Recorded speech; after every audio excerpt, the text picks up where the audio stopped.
승리하신 구세주를 내가 찬송하리라. 죄와 죽음 지옥 권세 주가 모두 이겼네. 그 신사랑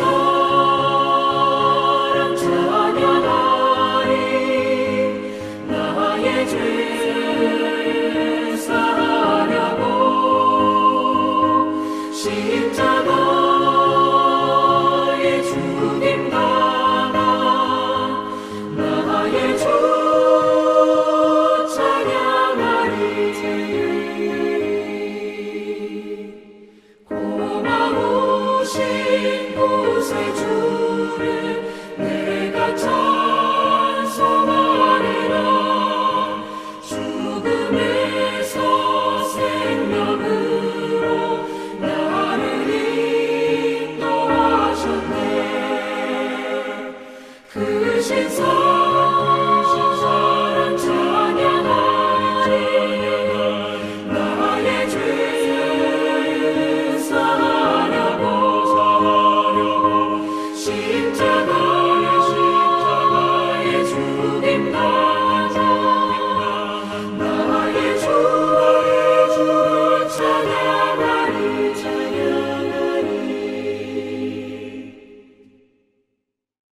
오늘 우리에게 주시는 하나님의 말씀은 출애굽기 10장 12절에서 20절까지 말씀입니다.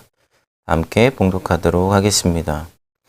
여호와께서 모세에게 이르시되 애굽 땅 위에 내 손을 내밀어 메뚜기를 애굽 땅에 올라오게 하여 우박에 상하지 아니한 밭의 모든 채소를 먹게 하라. 모세가 애굽 땅 위에 그 지팡이를 들매 여호와께서 동풍을 일으켜 온 낮과 온 밤에 불게 하시니 아침이 되매 동풍이 메뚜기를 불어들인지라. 메뚜기가 애굽 온 땅에 이르러 그 사방에 내림에 그 피해가 심하니 이런 메뚜기는 전에도 없었고 후에도 없을 것이라.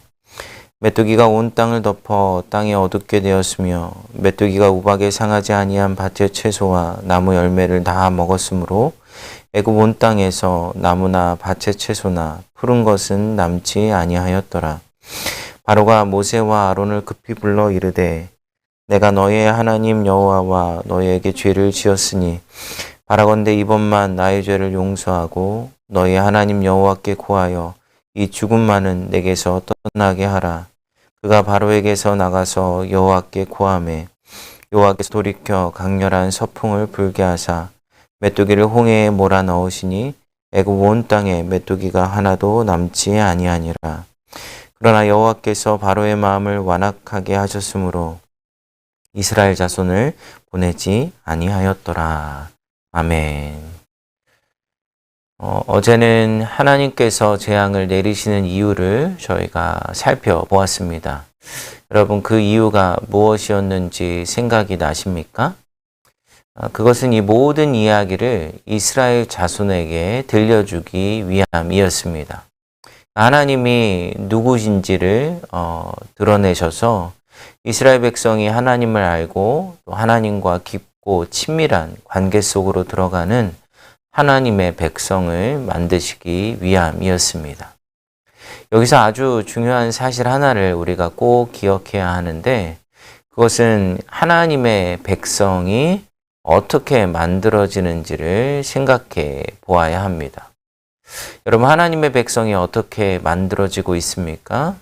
하나님의 백성은 하나님의 이야기를 통해서 만들어지는 것입니다. 예전에 아프리카 부족에서 성인식 하는 이야기를 본 적이 있습니다.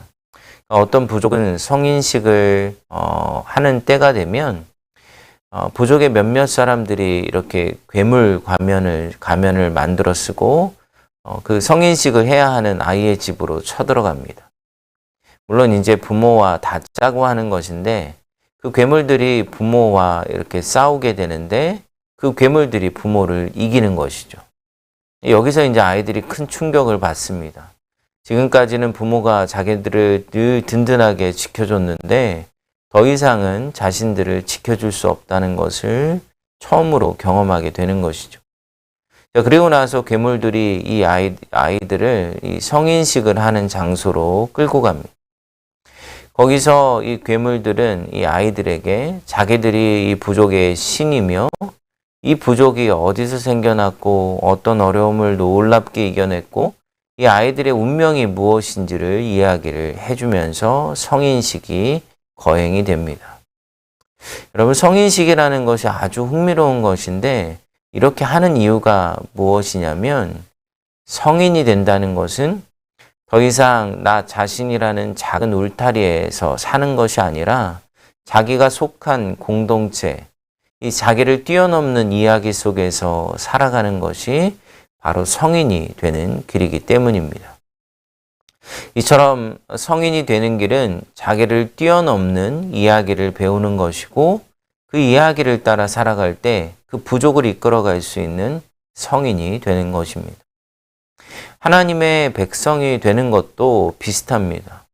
하나님은 자기의 백성에게 들려줄 이야기를 위해서 이러한 재앙을 내리고 계십니다. 애굽에서 오랫동안 살았던 이스라엘은 이 우상의 이야기에 쇠뇌를 당해왔습니다. 바로가 신이고 땅의 신을 숭배해야 곡식을 얻을 수 있고 바다의 신을 숭배해야 생선을 얻을 수 있고 태양의 신을 숭배해야 재난과 어둠을 피해서 안전하게 살아갈 수 있다고 믿었습니다. 하나님은 그런 이야기들이 가짜이기 때문에 그런 이야기를 다 깨트리시고 진짜 이야기를 들려주시려고 하는 것입니다. 그래서 그 이야기를 이스라엘 백성들이 대대손손 이야기하고 전하고 듣고 살아가므로 그래서 하나님의 백성의 이야기들을 배우게 하려 하시는 것입니다. 저희가 길게 다루지는 못하지만 하나님의 백성은 성경의 이야기를 통해서 만들어진다는 것을 우리는 꼭 기억해야 합니다. 성경은 하나님의 이야기로 가득합니다. 그래서 성경을 통해서 우리는 왜 이 세상의 이야기가 거짓된 것인지를 배우게 되고 우리의 삶에 진실하고 완전한 소망이 어디서부터 오는지를 깨닫게 되는 것입니다. 오늘날 많은 기독교인들이 성경을 읽지 않는다는 그런 조사의 결과들이 많습니다. 그러나 하나님의 백성은 하나님의 이야기를 통해 세워진다는 것을 우리는 꼭 기억하고 하나님의 이야기를 더욱 배워가는 우리 모두가 되어야 합니다. 어제부터 여름 성경학교가 시작되어서 정말 많은 아이들이 교회에서 함께 하나님의 말씀을 배우고 또 함께 하나님의 은혜를 누리고 있습니다. 이러한 여름 성경학교를 우리가 교회에서 열심히 하는 이유는 아이들에게 세상의 이야기가 아니라 하나님의 이야기를 전하고 가르치기 위함인 것입니다. 특별히 여러분들 기도하실 때 이 여름 성경학교를 통해서 많은 아이들이 하나님의 말씀을 깊이 배울 수 있고 또한 하나님 안에서 살아가는 법을 배우는 그런 시간이 되게 해달라고 여러분 이번 한 주간 특별히 여러분의 기도 가운데 여름 성경학교를 위해서 기도해 주시기를 부탁드립니다. 또한 중요한 것은 이 하나님이 자기의 이야기를 들려주시는데 이 10가지 재앙을 내리시는 그 맥락이 바로 그렇게 하나님의 이야기를 들려주시기 위함이라는 것을 우리가 생각하지 않으면 바로의 완악함과 하나님의 완악하게 하심을 우리가 오해하기가 쉽습니다. 어제 본문인 10장 1절을 보게 되면 하나님은 내가 바로의 마음과 신하들의 마음을 완강하게 하시겠다라고 선언하십니다. 그리고 오늘 본문 20절을 보게 되면 하나님께서 바로의 마음을 완악하게 하셨기 때문에 바로가 이스라엘 자손을 보내지 않게 되었다라고 이야기합니다. 하나님은 모세를 통해서 내 백성을 보내라 라고 하셨으면서 또한 바로의 마음을 완악하게 하셔서 보내지 못하게 만들고 계신 것이죠. 여러분 약간 이게 모순처럼 느껴지지 않습니까? 여기서 하나님께서 바로의 마음을 완악하게 하셨다는 것은 바로가 원래 착한 사람인데 하나님이 나쁘게 만드셨다라는 뜻이 아닙니다. 바로는 원래 나쁜데 그 나쁜 마음에서 은혜를 베푸셔서 선한 길로 돌이킬 수 있도록 인도하지 않으신다는 뜻입니다. 그러니까 바로의 눈과 귀를 막아서 그 마음의 악한 길을 계속해서 걸어갈 수 있도록 만드시는 것이죠. 이것이 완악하게 하시는 것입니다. 그래서 하나님은 그 바로의 마음을 완악하게 하심을 통해서 하나님이 누구신지를 드러내시고 이스라엘이 알아야 하는 진짜 이야기를 들려주시기 위해서 이 10가지 재앙이 다 마치기까지 바로의 마음을 완악하게 하시는 것입니다. 오늘 본문을 보게 되면 하나님의 말씀대로 메뚜기가 온 애굽 땅에 몰려들기 시작합니다. 13절을 보게 되면 모세가 애굽 땅 위에 그 지팡이를 들매 여호와께서 동풍을 일으켜 온 낮과 온 밤에 불게 하시니 아침이 되매 동풍이 메뚜기를 불어들인지라. 15절에 메뚜기가 온 땅을 덮어 땅이 어둡게 되었으며 메뚜기가 우박에 상하지 아니한 밭의 채소와 나무의 열매를 다 먹었으므로 애굽의 온 땅에서 나무나 밭의 채소가 채소나 푸른 것이 남지 아니하였더라. 여러분, 하나님께서 바람을 일으키시자 메뚜기가 시커먼 구름처럼 몰려 들어왔습니다. 그리고 닥치는 대로 다 먹어 치우는데 푸른 것이 하나도 남지 않게 되었습니다. 이 애굽은 이 농사에 의존하고 있었습니다. 이 나일강이 넘치면서 비옥한 토지를 만들어내고 그 땅에서 나오는 곡식이 어마어마했기 때문에 거대한 문명을 이룰 수가 있었던 것이죠. 자, 그런데 메뚜기 떼는 애굽의 풍요를 순식간에 황폐함으로 만들어 버렸습니다. 식량이 사라진다는 것은 애굽 자체를 멸망에 이르게 하는 것이었습니다. 애굽 사람들은 농사와 관련된 수많은 신들이 있었습니다. 이 곡물 자체에 신이 있었고 곡물을 풍성하게 만들어주는 신이 있었고 들판에 신이 있고 바람에 신이 있고 심지어 해충으로부터 보호해주는 신들도 있었습니다. 정말 모든 곳에 신들을 갖다 붙여놓고는 신들을 섬기며 살아가고 있었다는 것이죠. 만약 농사에 문제가 생긴다면 그것들은 신들에게 뭔가 잘못을 해서 일어난 일이라고 믿었던 것입니다. 자, 그래서 그런 우상 숭배로 가득한 이야기에 이스라엘 백성들은 길들여져 있었던 것이죠. 그래서 하나님은 지금 메뚜기를 통해서 애굽의 신들이 얼마나 무능력한지를 보여주고 계십니다. 심지어 바로마저도 하나님 앞에서 아무것도 아님을 드러내고 계십니다. 16절에 바로는 모세를 급히 불러서는 내가 너희 하나님 여호와와 너희에게 죄를 지었으니 바라건대 이번만 나의 죄를 용서하고 너희 하나님 여호와께 구하여 이 죽음만은 내게서 떠나게 하라라고 간청을 합니다. 바로는 하나님 앞에서 거만하게 자기를 높이다가 하나님의 긍휼과 은혜를 간청하는 자리에 이르게 되었습니다. 하나님의 자비와 용서가 없이는 살아갈 수 없는 존재인 것을 깨닫는 그런 자리에 놓이게 된 것입니다. 바로가 일시적으로 그 상황을 모면하기 위해서 그런 말을 했는지 아니면 진짜로 그 순간만큼은 하나님 앞에 진실한 고백을 했는지는 알 수가 없습니다. 하지만 그 말은, 그 고백은 하나님 앞에 선 모든 인간이 고백할 수밖에 없는 진실한 이야기인 것은 분명한 사실입니다. 여러분, 창조주 하나님을 아는 사람은 거만하게 자기를 높일 수가 없습니다. 이 초대교회 때부터 중세 때까지 성도들이 가장 많이 하나님께 드린 기도는 미제레레 메이 데우스라는 말입니다. 주여 나를 불쌍히 여기소서.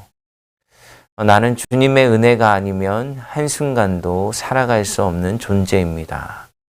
바람 앞에 촛불과 같이 연약한 인생이고 흙에서 와서 흙으로 돌아가는 무의미한 인생이지만 그저 나에게 생명을 주셔서 나로 너무나 아름답고 영광스러운 주님을 알아가게 하신 그 신비로운 은혜에 의지하여 살아가는 인생입니다.